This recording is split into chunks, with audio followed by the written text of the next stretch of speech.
Hello rock star, welcome back to IMET foundation. मैं हूं रणवीर सिंह, आपका बायोलॉजी एजुकेटर। और हम आज कंप्लीट करने वाले हैं बायोडाइवर्सिटी का जो थोड़ा सा बच गया था पार्ट, ये टेक्निकल इशू की वजह से। तो आज हम इसको कंप्लीट करने वाले हैं और इसके बाद हम इसी क्वेश्चन भी करेंगे। ठीक है, बायोडाइवर्सिटी एंड इट्स कंजर्वेशन का हम लोगों ने हाफ कंप्लीट कर लिया था, 60% कंप्लीट कर लिया था, आज थोड़ा सा बचा हुआ है, उसको तो हम कंप्लीट करने वाले हैं। ठीक है, तो आज हम लोग क्या देखते हैं, loss of biodiversity. Loss of biodiversity में सबसे पहले हम देखते हैं कि रीज़न क्या है कि बायोडाइवर्सिटी इतनी कम होती जा रही है। बायोडाइवर्सिटी लॉस होने का क्या रीज़न है?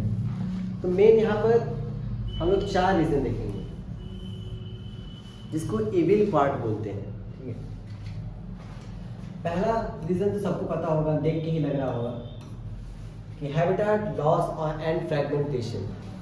हैबिटेट लॉस और फ्रेगमेंटेशन, इसकी वजह से क्या होता है, जैसे मान लें एक एरिया है, यहाँ पर बहुत सारे क्या ट्री है, ये फॉरेस्ट है, पूरा फॉरेस्ट है।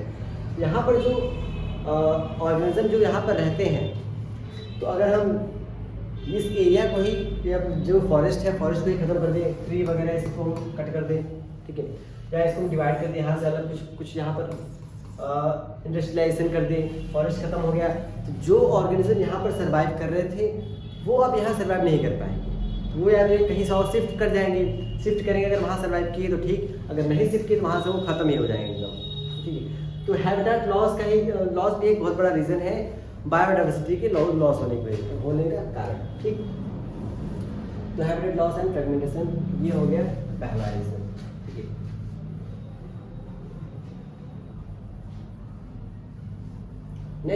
नेक्स्ट क्या है, ओवर एक्सप्लॉयटेशन।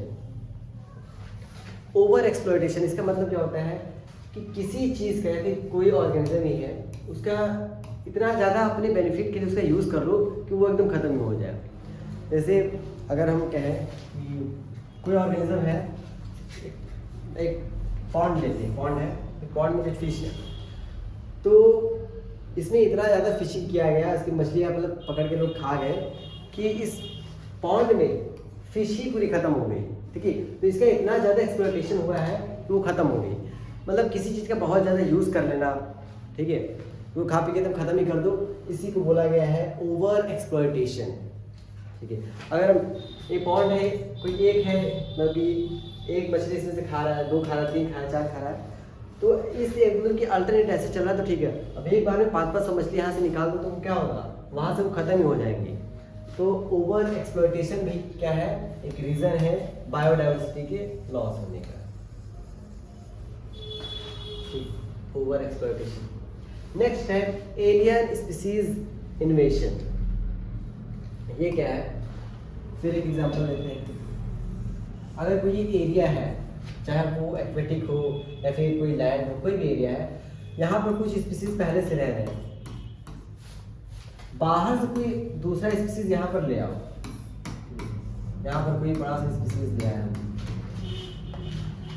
तो या तो ये यहाँ पर रह सकते हैं, ठीक है, इनके वजह से ये डिस्टर्ब होंगे, तो ये यहाँ ये तो यहाँ से या तो माइग्रेट कर जाएंगे, या तो ये यहाँ पर, ये यहीं पर रहेंगे, डेड कर जाएंगे। ठीक है, सर्वाइव नहीं करेंगे तो जाहिर सी बात है यहाँ पर वो डेड कर जाएंगे, तो इनकी पॉपुलेशन क्या होगी, धीरे धीरे कम होती जाएगी और ये यहाँ पर क्या होगा, इंक्रीज हो जाएंगे। एक एग्जांपल लेते हैं वाटर हाइसिंथ का। ठीक है, क्या है, बंगाल में पॉन्ड में ये जब वाटर हाइसिंथ है इतना ज़्यादा ग्रो की, ठीक है, इतना ज़्यादा ग्रो हुआ कि इसकी जो एक्वेटिक एनिमल है उनको प्रॉपर ऑक्सीजन, सनलाइट वगैरह नहीं मिलती थी, जिसकी वजह से वो वहाँ पर एक्वेटिक ऑर्गेनिज्म वो डेड करने लगे थे, ठीक है, मरने लगे। इसीलिए उसको वाटर हाइसिंथ, जिसे इकोनिया बोलते हैं, उसे टेरर ऑफ बंगाल भी बोलते हैं। तो अगर कोई किसी का एरिया है, ये कोई हैबिटेट है, वहाँ पर अगर न्यू स्पीसीज को हम ले आए, ठीक है, तो जो वहाँ पर पहले से रहते थे उन पे क्या इम्पैक्ट पड़ेगा, ठीक है, इम्पैक्ट पड़ेगा और वो हो सकता है कि वहाँ से वो खत्म हो जाए, ठीक है, एक्सटिंक्ट कर जाए। तो ये हो गया, ठीक। तो हैबिटेट लॉस और फ्रेगमेंटेशन हो गया, ओवर एक्सप्लॉयटेशन और एलियन स्पीसीज इन्वेशन। नेक्स्ट है को एक्सटिंक्शन। को एक्सटिंक्शन का मतलब होता है कि जैसे कोई ऐसे कोई सिम्बायोटिक एसोसिएशन में क्या होता है, दो स्पीसीज होते हैं, दो ऑर्गेनिज्म, वो साथ में रहते हैं, मतलब साथ में जीना, साथ में बनना। तो दोनों एक दूसरे पे डिपेंड रहते हैं, कोई किसी के लिए फूड लेकर आएगा और कोई किसी को शेल्टर देगा, फूड एंड शेल्टर। तो एक एग्जांपल लेते हैं लाइकेन का। तो लाइकेन जो होता है, लाइकेन में फंगी है प्लस एल्गी है। अगर हम इसमें से या अगर फंगी को अगर हटा दें तब भी दोनों डेट कर जाएंगे, ठीक है, ये भी नेगेटिव रहेगा, ये भी खत्म और ये भी खत्म, दोनों खत्म। तो अगर कोई सिम्बायोटिक एसोसिएशन है तो उसमें से अगर कोई एक स्पीसीज को हटा दिया जाए तो दोनों क्या करेंगे, एक्सटिंक्ट कर जाएंगे। इसी को बोला गया है को एक्सटिंक्शन। जैसे बहुत सारे जैसे माइकोरिजा हो गया, वो भी क्या है, सिम्बायोटिक एसोसिएशन होता है। तो सिम्बायोटिक एसोसिएशन में दो ऑर्गेनिज्म क्या होते हैं, कंबाइन रहते हैं। अगर किसी एक को भी हटा दो तो दोनों क्या होंगे, डेड कर जाएंगे, दोनों खत्म। को एक्सटिंक्शन। इसको का मतलब ये होता है क्या, साथ। तो आई होप ये सब समझ में आ गया होगा कि क्या क्या रीजन हो सकते हैं। फिर से बताता हूँ, बायोडाइवर्सिटी लॉस होने की वजह से पहला क्या है, habitat loss and fragmentation, over exploitation, ठीक है, गपागप मछलियाँ खाए जा रहे हैं, ठीक है, एलियन स्पीसीज इन्वेशन और को एक्सटिंक्शन। ये है। अब है कि ठीक है, ये तो बायोडाइवर्सिटी लॉस हो रहा है, इसको हम लोग कैसे कंजर्व कर सकते हैं, कैसे बचाया जा सकता है। तो इसके लिए बहुत सारे मेथड हैं। पहला तो एक है इन सिटू और दूसरा है एक्स सिटू कंजर्वेशन। इन सिटू और एक्स सिटू कंजर्वेशन क्या होता है, पहले वो देखते हैं, फिर उसको देखेंगे कि क्या क्या है।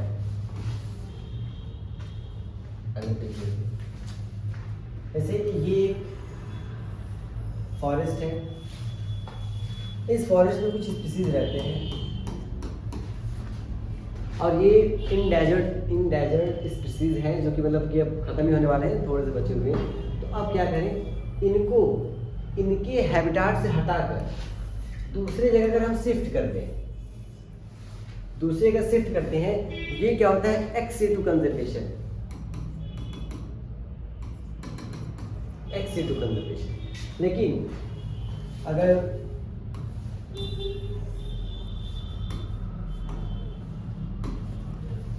ये है फॉरेस्ट है, यहाँ पर स्पीसीज अपना है, इनको इनके हैबिटाट में, मतलब इनके एरिया में ही हम क्या करें, कंजर्व कर दें, तो इसे हम लोग बोलते हैं इन सिटू कंजर्वेशन।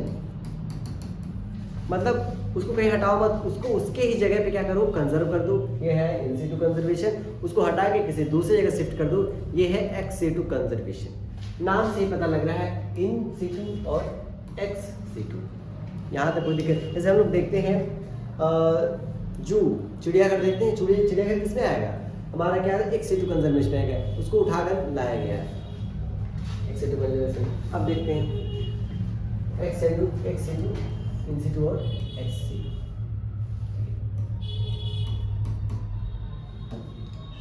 ये है इन हैबिटाट, ये क्या है, out of habitat.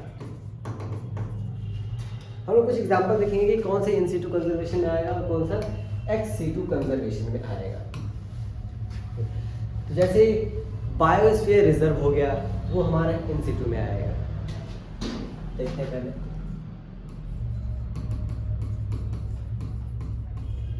Biosphere reserve, sacred groove,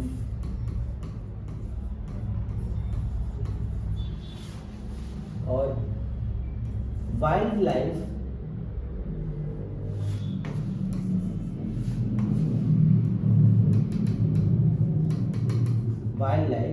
century.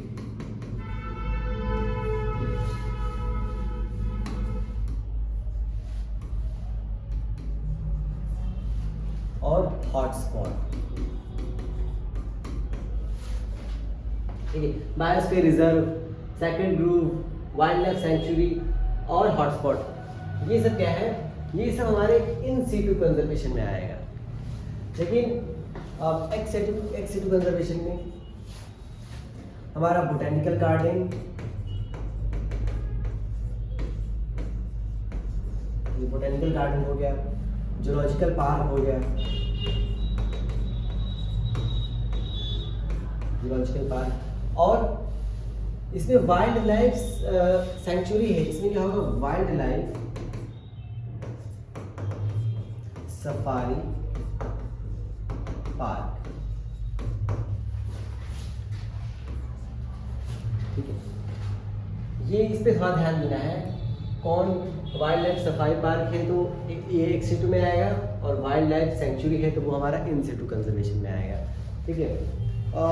एक एक्सपेरिमेंट इसमें छूट गया है, वो भी मैं बता देता हूँ। वैसे चैप्टर तो यहाँ फिनिश हो गया है, लेकिन एक एक्सपेरिमेंट जो है पाउल एहरलिच का, वो एक्सपेरिमेंट बताना जरूरी है, थोड़ा सा उसको बता देते हैं, ठीक है, उसको बता देते हैं।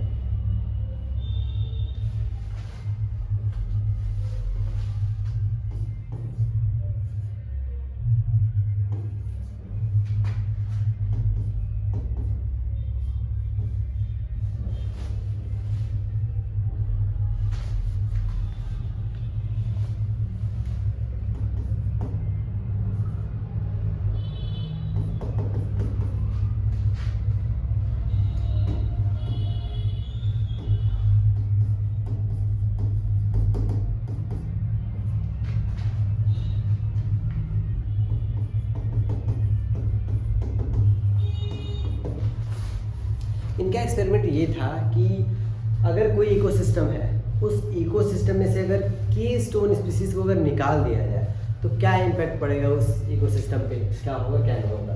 तो वो देखते हैं। इनका एक्सपेरिमेंट है rivet popper, rivet popper hypothesis,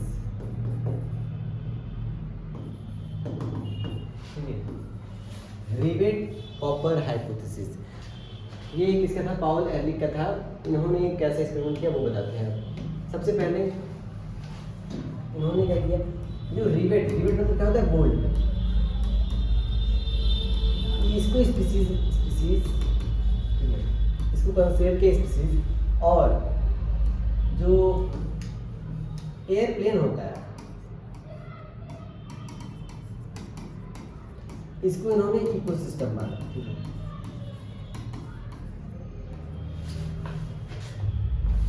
और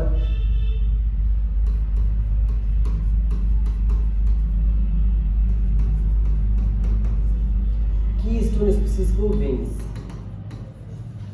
होते हैं एयरप्लेन के, विंग्स उनको, ठीक है। तो इसमें ये बताया गया कि अगर रिवेट मतलब समझे, रिवेट मतलब क्या है, बोल्ट। अरे वो होता है ना ऐसे,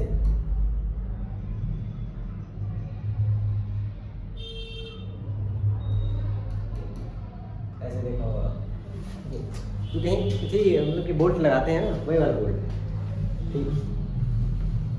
तो इसमें ये बताया कि अगर हम एयरप्लेन की जो सीट होता है, जो इसमें लोग बैठते हैं, अगर सीट का अगर हम लोग जो रिवेट है उसको रिमूव कर दें तो क्या कोई इम्पैक्ट पड़ेगा, बहुत ज़्यादा इम्पैक्ट कुछ नहीं पड़ेगा, एयरप्लेन क्रैश वैश नहीं होगा। लेकिन अगर कि जो विंग्स है, विंग्स का हम लोग निकाल देंगे, रिवेट है, रिवेट ऑफ विंग्स, उसको अगर रिमूव कर देंगे तो प्लेन क्या हो जाएगा, वो क्रैश कर जाएगा, ठीक है। If start popping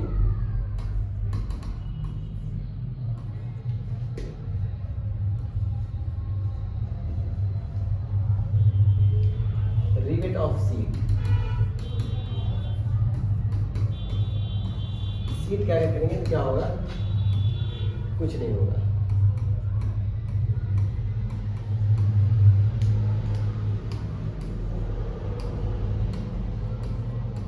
no major impact, कोई बहुत बड़ा इम्पैक्ट नहीं आया, कुछ नहीं। लेकिन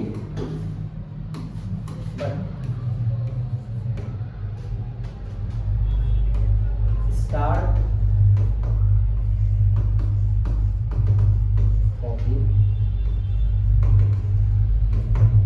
रिवेट ऑफ विंग्स, अगर विंग्स का ही हम लोग रिवेट निकाल दें, विंग्स है उसका रिवेट ही निकाल देंगे, मतलब बोर्ड निकाल देंगे, तो प्लेन क्या करेगा, वो क्रैश करना ही करना है। प्लेन क्या होगा, मतलब एयरप्लेन क्रैश, ठीक है, तो एयरप्लेन क्या हो जाएगा, क्रैश यानी कि डेंजर। तो इनका कहना है कि अगर हम किसी इकोसिस्टम से कीस्टोन स्पीसीज यानी कि इनको क्या बताया गया है, रिवेट ऑफ विंग्स, उसको अगर निकाल देते हैं, कीस्टोन स्पीसीज क्या होता है जो कि उस इकोसिस्टम के लिए बहुत ज़्यादा ज़रूरी हो, वो स्पीसीज, वो ऑर्गेनिज्म उस इकोसिस्टम के लिए ज़्यादा ज़रूरी होता है, उसे हम लोग बोलते हैं कीस्टोन स्पीसीज यानी कि इम्पॉर्टेंट स्पीसीज।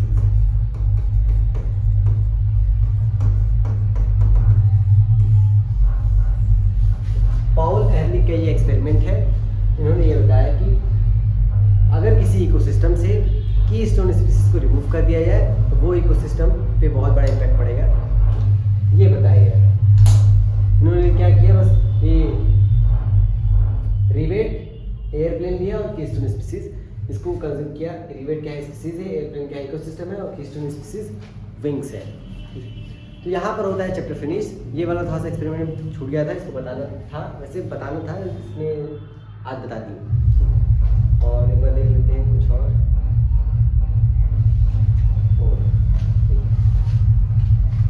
अब हमने लॉस ऑफ बायोडाइवर्सिटी देख लिया, कॉज ऑफ बायोडाइवर्सिटी, मतलब कॉज ऑफ बायोडाइवर्सिटी लॉस, और एक्सिटू इंसिटू कंजर्वेशन। ये याद होना चाहिए कि कौन इंसिटू में आएगा, कौन एक्सिटू में आएगा, और ये ठीक है, और ये एक्सपेरिमेंट। तो यहाँ पर ये चैप्टर फिनिश हो गया। फिर इसके बाद नेक्स्ट चैप्टर हम लोग पढ़ेंगे, और नेक्स्ट चैप्टर कौन सा पढ़ेंगे वो आप लोग कमेंट कर दिए, वही हम लोग चैप्टर उस चैप्टर का हम लोग यहाँ पर लेक्चर ले आएंगे। मिलते हैं अगले वीडियो में, तब तक के लिए बाय बाय।